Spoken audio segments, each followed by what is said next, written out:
Hi, Kenny. I'm Scott Wyckoff with WBAL Radio and also the Navy Radio Network. How's the feeling around this defense coming off the opener now, opening up the conference play against UAB? I think the feeling is just a feeling of urgency. I know, Coach Vulkar harps on it a lot. It's just, maintaining that urgency and maintaining that focus of being the hunter, not the hunted. We looked at the film from last year's game against them and realized that we were not nearly as enough physical as we should have been. And that's been an emphasis going into this game. They're a very good offense, and we know that we're going to have to be at our best to, compete. So that's kind of the feeling right now. And they're led by a quarterback who started his career at Florida a couple seasons there and really has bought in now with what's going on at UAB. What's impressed you about Kitna? Great athlete, first and foremost. Great athlete, very poised. Just understands the offense, understand what they're trying to do over there at UAB, and he does a good job of taking what the defense gives them. A lot of throws over the middle and stuff like that. So we're going to do our best to contain them, keep them in the pocket, and disrupt this throw motion, stuff like that. So he's a great quarterback, and we look forward to the challenge. You being a Birmingham guy, how cool is it to get UAB on your home turf?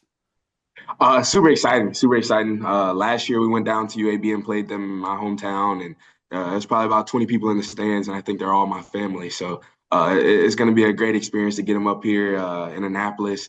Like Coach says all the time, like it doesn't matter who it is or where it is. We'll play them in the Severn River if we have to. We'll play them in the parking lot. We're just excited to play football. Thanks a lot. Yes, sir. Thanks, Scott.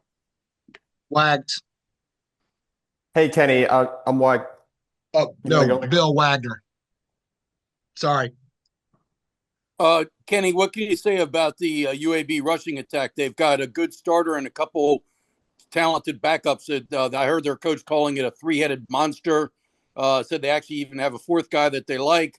What are you seeing out of their running game? It looked pretty good in the season opener.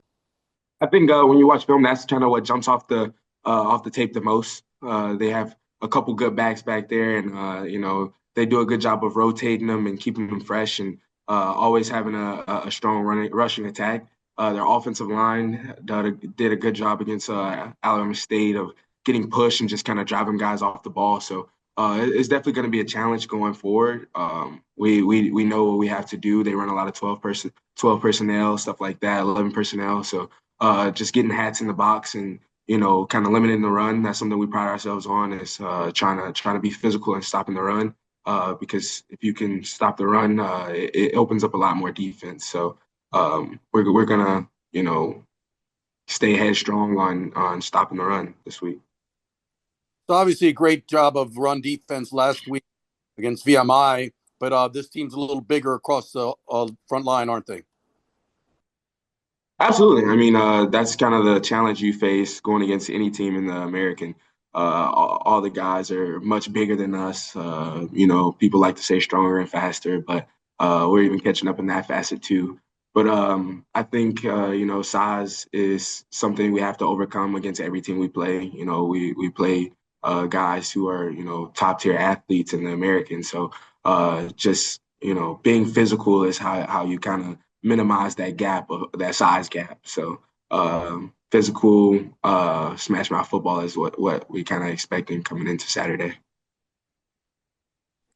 So you're sharing the striker position with Jackson Campbell, and you're both are very talented and both bring your own unique skill sets. Is that a good combo there that really kind of, I just said three-headed monster for UAB running, but a two-headed monster for Navy at that outside linebacker spot? Absolutely. Like you said, we both bring our own kind of unique skill set and our own unique energy and our own unique passion for the game. Jackson Campbell is a great player and one of my bestest friends here at the academy. And yeah, it's been an honor to play alongside of him for these past couple of years. Even going back to Naps, we played together. So it's really fun to have someone to watch film with, someone to bounce ideas off of. It iron sharpens iron, so shall a man sharpen another. That's just kind of how we play ball. that's kind of our relationship here. So did Coach Vulkar have anything he could complain about in the film study from Saturday's game? Coach Vulkar is very detailed in his film study, and he had plenty to say. So we have a lot of things we need to clean up, especially going into this next game. You know, they talk about the most improvement you can have is from week 1 to week 2. So we got to make a huge jump going forward, especially kicking off conference play, because there's a lot of, like y'all said, big guys, strong, fast guys in the American. So we know we're gonna have to take our play up to a whole new notch, whole new level. So sure. I'll pass it off. Wyatt Koppelman. Hey, Kenny, I'm Wyatt Kopelman. I'm a co-host for a new college sports podcast called Broadway to Broadway. I'm actually down in North Carolina right now as we speak. But great to have the chance to speak with you for a little bit. As somebody who went to Gardendale High School in Birmingham, does it add any extra motivation playing UAB in back-to-back seasons, or do you try and keep the same locked-in mindset as you would for any other conference game? Coach always talks about nameless faces, faceless opponents. Obviously, you know, it's hard to ignore that. You know, I live 5, maybe 10 minutes away from UAB's campus. But business is business, and football ultimately in college sports and in any other league, it's a business, and you know, we have to prepare the right way, and we have to go out and perform the right way, execute our job in order to, you know, play at the level we want to play. So obviously it's nice to, you know, play the hometown school, but you know, ultimately it's another game, and it's another opportunity for us to get better and grow closer as a team. And I know Coach Newberry said right after the game on Saturday how the team certainly had an accomplishment of only allowing 15 rushing yards first game on the season, but he said there are some areas to clean up for sure, particularly with third and long coverage. How much is that a message of Coach Volker's going into this week? Absolutely. Yeah, it's we do have a lot to clean up, and it's more so the, you know, just from my position, honestly, fitting inside and being a part of the run game, because oftentimes we're all split out wide, you know, with stand-up wide receivers. So being able to fit inside with the run and be that anchor on the outside and setting the edge and forcing it back to the guys is something we're going to have to do a lot better. And just as far as UAB, they do you know, run a lot of 12 personnel. So that's going to be like a big thing, big emphasis for us going forward is, you know, being physical with the tight ends, being physical with the point man and the bunch formations, and just being, you know, a healthy part in the run game, stopping the run game. So. And you mentioned the importance of being physical against tight ends, especially when this team wants to reestablish its identity first couple weeks of the season, but now it's already a conference game.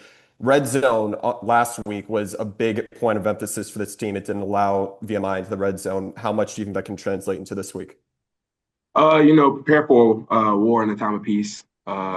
We obviously, you know, we didn't allow them to be in the red zone, but we still practice it every day. That's something we harp on. You know, we have to play knockback football, and in the red zone, that's a huge emphasis. So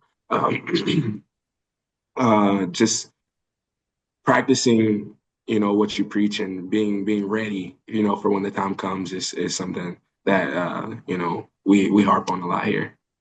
And just to follow up on that, as you're a senior outside linebacker in this room, you've worked with Coach Vulkar for first couple of seasons. He's been in Annapolis. How much do you think you've seen the defense and its identity develop from when you first stepped on the field in Annapolis? You know, we have a culture here at the academy, and our culture is elite. You know, effort, attitude, and toughness. Those are all things that you can control, and they have not strayed away from that. You know, from throughout my 4 years here, it's always been that elite effort, elite attitude, and elite toughness. So I think just being able to find something, you know, that differs us from any other school or any other team, you know, the way we play, the way, how hard we play, how physical, how tough we are, how, you know, the attitude we bring to the game. I think that's something that I feel like we do a good job of here, and just priding ourselves on that. that's something that we've carried through for my 4 years, and that's something I hope to see them carry way past my time here. And the last thing I wanted to ask you, Landon Robinson, he's another senior in this unit. He had 2 sacks last week, 4 last season. What excited you most about his performance and anchoring this unit?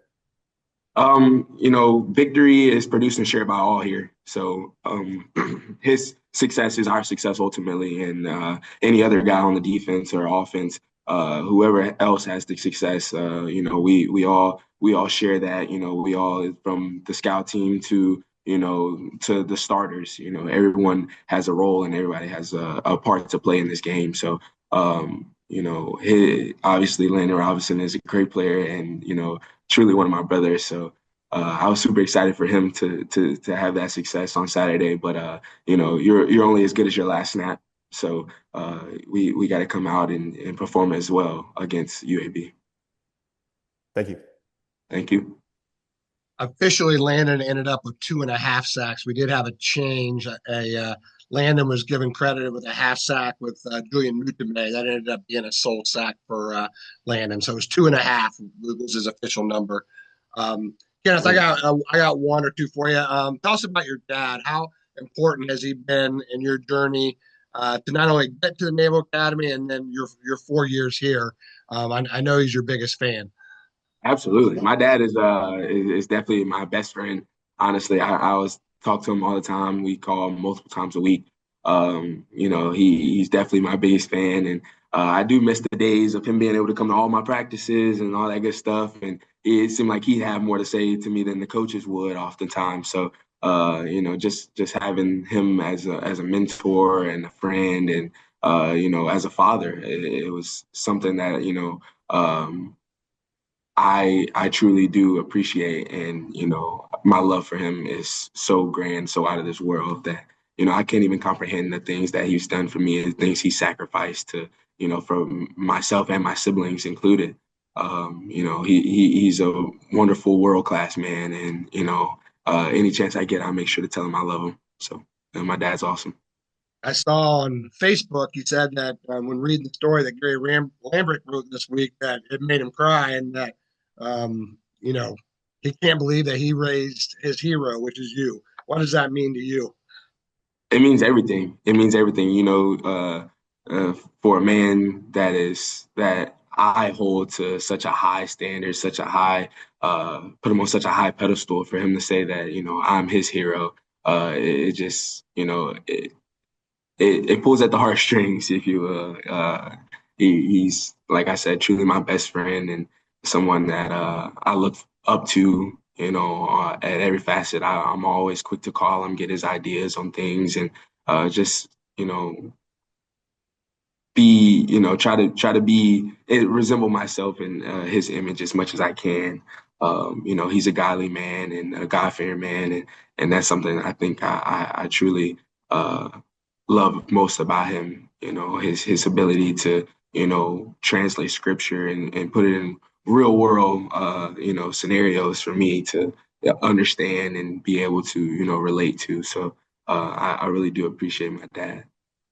Then my third question is, how have you grown from your first 2 years and going through what you did? For those who don't know, you tore your ACL as a freshman, tore your ACL, different ACL, other leg, as a sophomore, and now getting to play, last year every game and starting this year. How much is maybe your appreciation for the sport and even just the little things, the time in the locker room and even the times on the practice field now compared to maybe when you were a freshman? Yeah, it's been a journey, to say the least. While I was at my lowest, honestly, after my second ACL tear, my dad played a huge pivotal role in that, and just making sure I put God first and making sure I understood that this wasn't the end of my story. This wasn't the end of my journey. And I am grateful to Coach Vulkar, Coach New, Coach Brown for just giving me another opportunity to play football. I wouldn't have been mad at them if they would have been like, oh, he's too injury prone and he's just not going to be reliable when it comes down to playing. I wouldn't have been mad at them for saying that, but they didn't.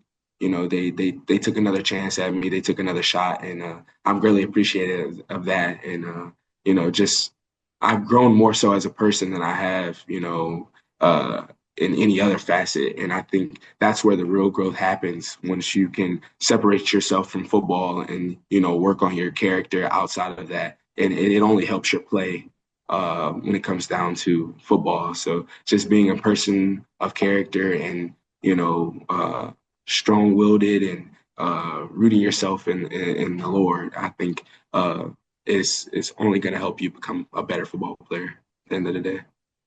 Thank you. Thank you, Scott. Scott. Scott Wyckoff. Yeah, Kenny, what are your plans once you're commissioned with you're majoring in naval architecture and marine engineering? Yes, sir. So I have a couple ideas.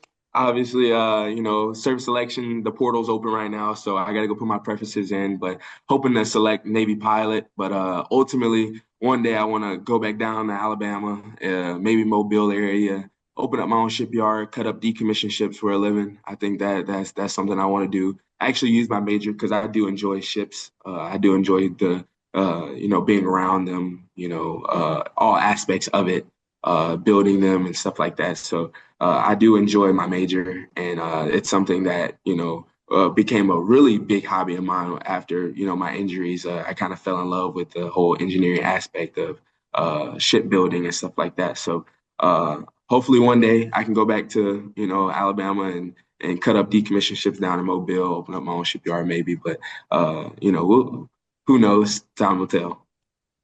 We all love our hometowns. What is it about Birmingham that's so special to you that keeps drawing you back? The food, without a doubt. The food and family. I think those are big things. You can't get around those. The quickest way to a man's heart is through his stomach. So Alabama has definitely done that to me. And then my family's there. That's my grandparents live there. My mom, my dad, everyone lives there. So I think being closer to home is something you all oftentimes long for. But I wouldn't say I'm homesick. I love it up here in Annapolis, Maryland. This is my second home. So, and each home has its own things that you kind of appreciate about it. I love being on the bay and being next to the river. I'm looking at it right now. It's just a beautiful place here in Annapolis, Maryland. So, but home is where the heart is. So hopefully one day I'll get back to Alabama. Do you get a sense when you go back home that people that have followed your career really look to you and kind of live through what you've experienced and have a pride in what you've done, kind of carrying the flag and the banner for them? Hopefully, I've that's been one of my goals for a long time is to just be like the guys I looked up to. Funny enough, coming out of high school, I looked up to Jordan Howard, who was a football player for Gardendale High School. He played running back and ended up playing at UAB, and then their program got shut down and ended up going to Indiana and ended up being rookie of the year, offensive rookie of the year in the league many number of years ago. And that's someone I looked up to. And that's all I want to be for, students at Gardendale High School. It's just, someone they can look up to, someone, that shares a similar background and they can relate to. I wouldn't call myself the blueprint, but kind of the Naval Academy isn't a bad place to be. So hopefully we can get some more of the Gardendale student body to come to the Naval Academy. Good luck Saturday. Thank you, Scott. Food's not bad in Annapolis either, Kenny. Crabs, crab cakes. I'm not too big on the soft shell crab. Not a big fan. Flags. So, am I correct that you usually play on the side behind the defensive end? Is that correct? Yes, sir. Yes, sir. Mudame, how did he do? You're right behind him. You're keeping an eye on him. Or how did he do? Or did you have to help him a little bit, get him in, tell him to scoot over this way or shift this way? Not at all. Julian Mudame is going to be a great player. I'm super excited about him, his growth from year one to year two. He played a little bit last year as well, behind Jay Reed, who was an awesome player here at the Naval Academy. and definitely one of my good friends. Julian Mudame is going to be an awesome player, and I'm super excited for his growth. He is nothing but hungry, and I made a joke to him the other day. We were sitting down in the water room, and I was like, "You don't really want to win that bad." He was like, "What are you talking about?" I was like, "You sitting here on your phone, you don't want to win that bad." He immediately pulled out film and immediately started asking questions and stuff like that. That just shows me how hungry he is. And I didn't even have to say anything. I was just kind of messing with him, kind of joking around with him, but it just shows how serious he takes the game of football, and I can appreciate anyone who shows that type of love and dedication to the game.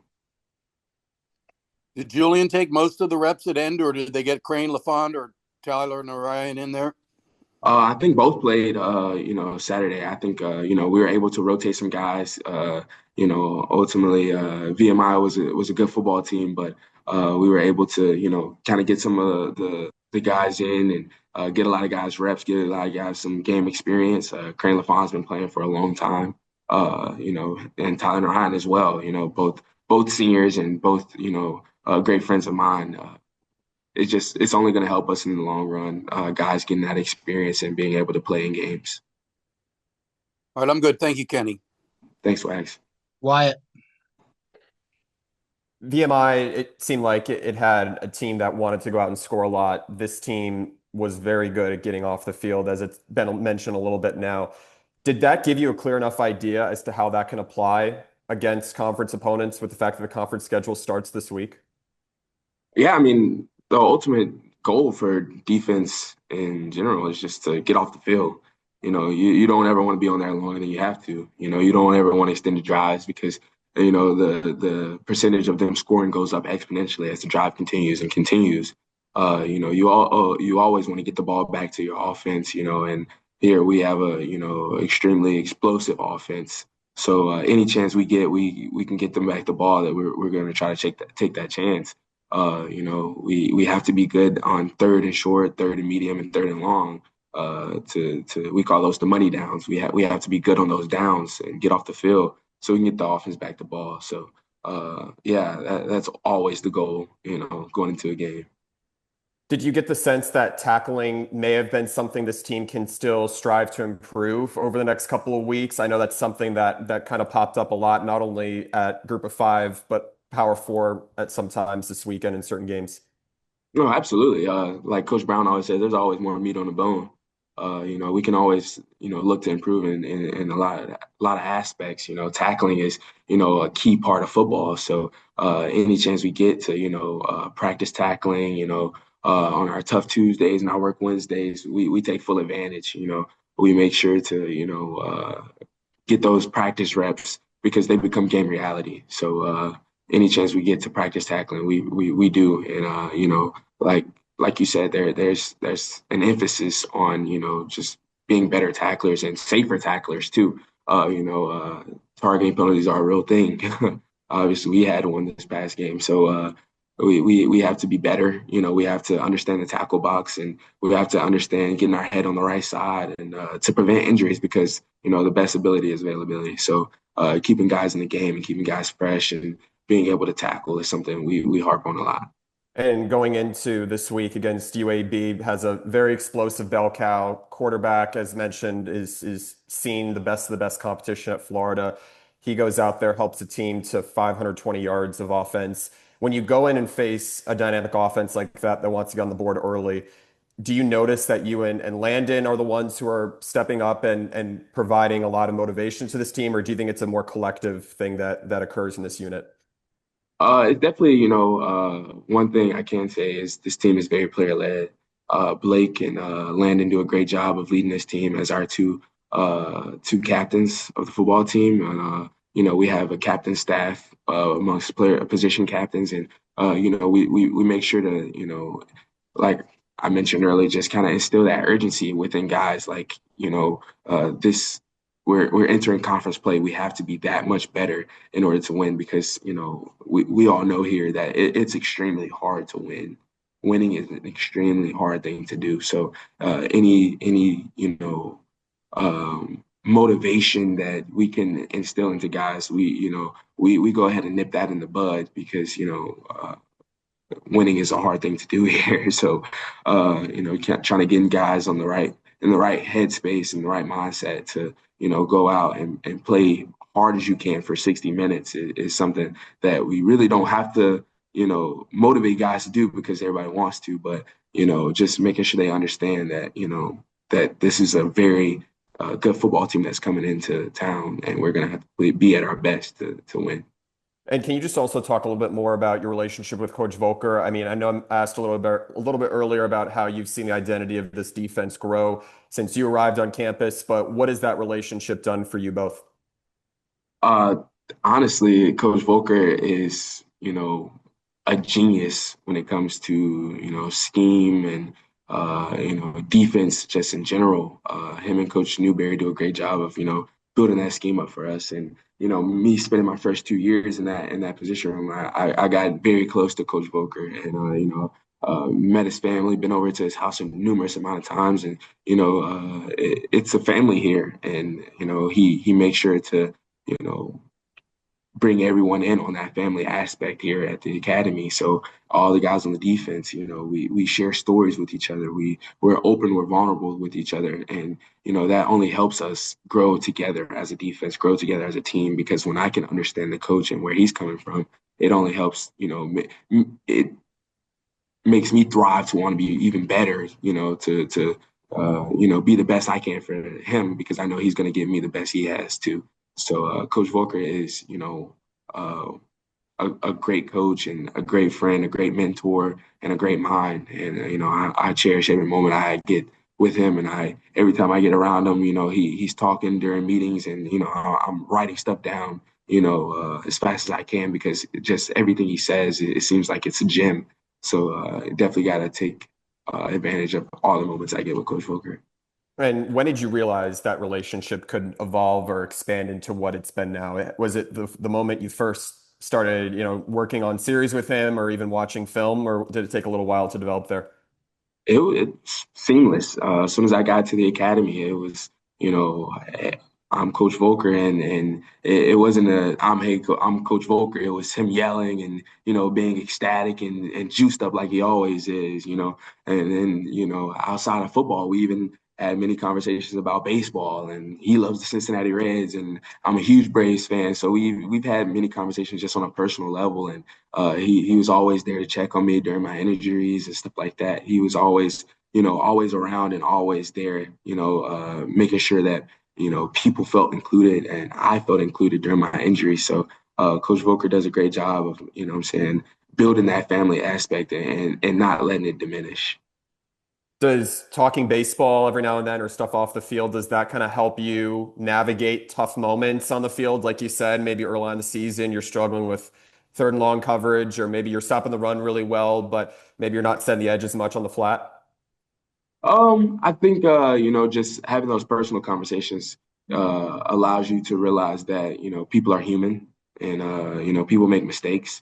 Obviously, I'm not going to be perfect in my technique every play, but if I can strive to be perfect, I may catch excellence along the way. So just being a human being, being able to talk to him and being able to voice to him that I may be struggling in these aspects, and him being able to get me the film and get me, new ways of doing things, you know what I'm saying? Because there's always different ways of doing things. So just being able to be vulnerable with him and being able to,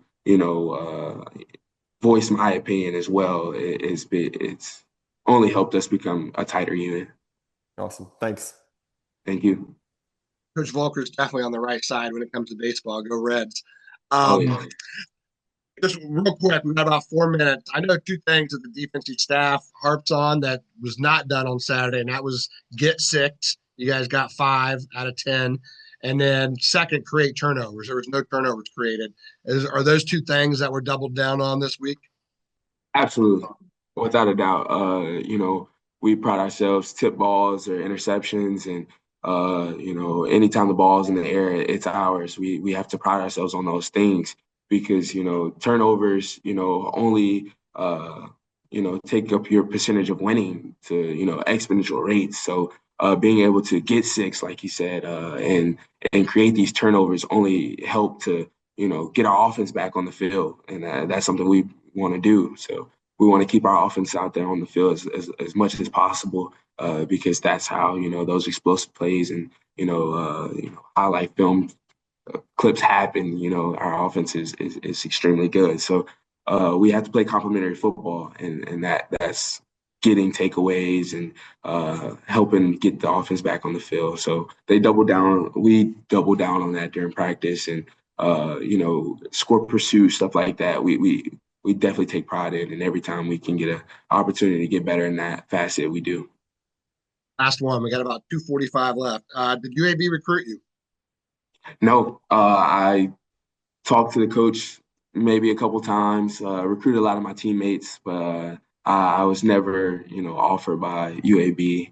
I don't know. I don't know. Does that give you any extra motivation for this week? Absolutely. Absolutely. All right. Thanks a lot, Kenneth. Great job. Thanks, everybody. We'll be back at 2:30 with Coach Vulkar. Thank you. Thank you. Great job. Thank you.